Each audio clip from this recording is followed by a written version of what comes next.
Hi guys! Today we're going to cook steamed pomfret. Here are the ingredients.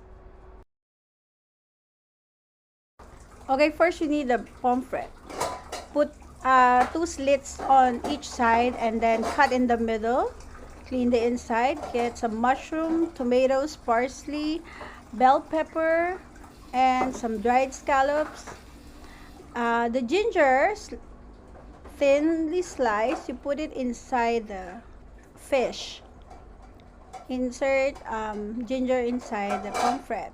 Then arrange the vegetable on your steaming plate.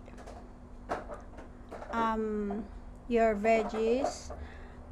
In our case, because our steamer is small and the plate could not fit in, so we put aluminum foil and then we arrange the vegetable before we put the pomfret.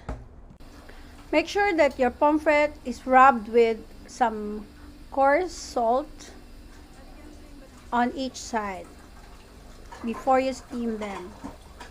You can also insert some mushrooms on the slits if you want.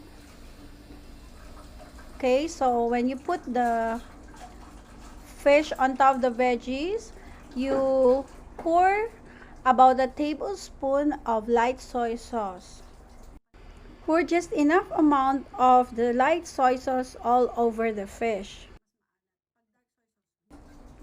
Then follow with about a tablespoon of rice wine, cooking wine. Pour the cooking wine evenly on top of the fish.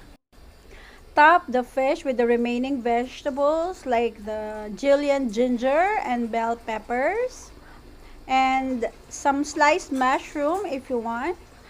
And you can also put some of the sliced tomatoes around the fish. Okay. And because I do not have any dried plum, I'm using dried scallops. You can experiment on the other veggies that you want to use. You can top them with spring onion, but for my case, because I do not have a spring onion available, so I'm using some chopped celery. But if you have parsley, Chinese parsley or some spring onions, you can top this with those fragrant greens.